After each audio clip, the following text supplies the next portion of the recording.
You have a quick 30 seconds, Mr. Homan? It's a couple of questions. Never 30 seconds. There's never been 30 seconds. Thank you, sir. One of the big national stories is the flash flooding conditions in Texas. I know your focus is on border security, but can you just walk us through sort of the federal response and sort of look at my head with that? Look, I think Secretary Noem and President Trump responded quickly. I know even the Border Patrol Star unit was deployed, and they're helping the recover effort. I know Border Patrol air assets are involved. I think Secretary Noem reacted quickly. I mean, thank God President Biden's not president. We'd still be waiting for a response. Tom, can you talk about the big beautiful bill and what sort of money you're going to see for the border, when, what you think you would use it for? Well, it's going to reduce a lot of things. As far as the border, it's going to continue the border barriers, border walls. Border walls work. Every place to build a wall, illegal immigration decrease, illegal drug flows decrease. And not just border walls, it's going to buy more river buoys. River buoys are very effective. And it's also going to give the technology we need on the southern border. In the existing wall and the new wall. When President Biden came in office, not only did he stop building the wall, he stopped putting the technology in the existing wall that does a lot of good things. It gave Border Patrol agents the ability to talk to one another because a lot of dead zones on the border, that doesn't offer a safety issue. I don't want to get into specifics, it's law enforcement sensitive, but the technology of that wall helps us to realize when someone's approaching the wall, someone climbs the wall. So you need that technology there. It's a border wall system. So we're going to continue the wall building.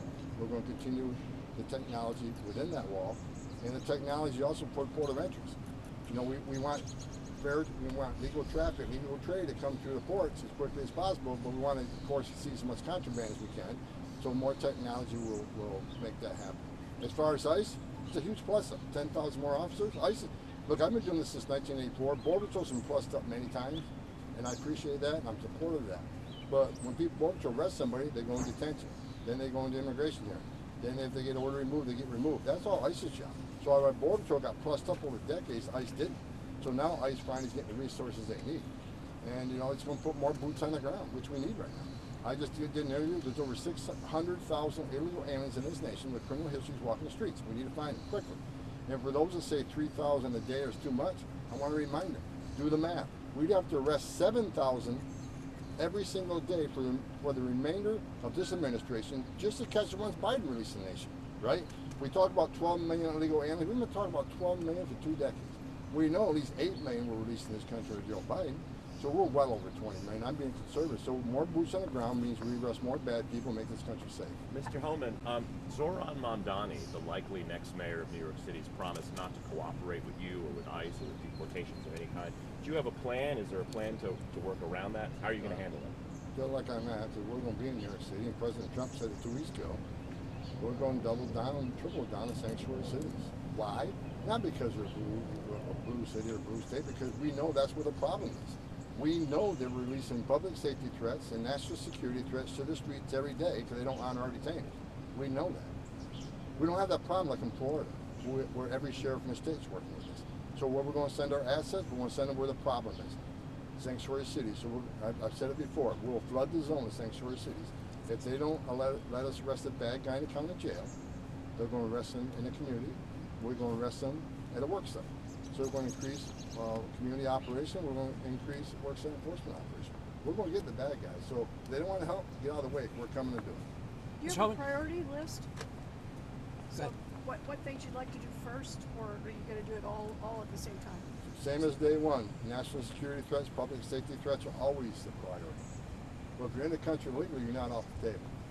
I mean, I see people, saying we're arresting non-criminals. Well, they're in the country legally. That's our job. And we told ICE agents in the process going out looking for the bad guy. And this is the problem with sanctuary cities. When we go to the community to go find the criminal, many times they're with others. Others that may not be a criminal target, but they're in the United States illegally, they're coming too. We're going to force immigration law. Unlike the last administration where Secretary Mayorkas instructed ICE, you can't arrest an illegal alien for simply being here illegally. They got to be arrested or be convicted of a serious criminal offense. He rewrote the law. That's not what the law says. We're going to force law. That's what the people put President Trump in office to do, and that's what we're doing. Mr. Homan, it's a little out of your area, but Secretary Noem has rejected the idea that staff shortages had anything to do with the problems in Texas and forecasting and getting warnings out.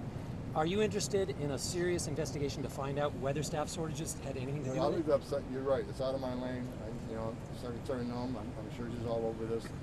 Of course, the first thing the left wants to do is, when there's a tragedy like this, is blame somebody in the Trump administration. Bottom line is, I looked at response that occurred. It's a far better, quicker, appropriate response than you would have seen under my administration. News Nation has reported on concerns of Iranian nationals working with Mexican drug cartels to try and Pardon? the concerns of Iranian nationals working with Mexican drug cartels to try and cross the border. Is that something you're tracking? How serious of a concern is that? I can't comment on that. We're well aware of it, and we're all over it. Thanks, folks. Thank you. Thank you. Thank you.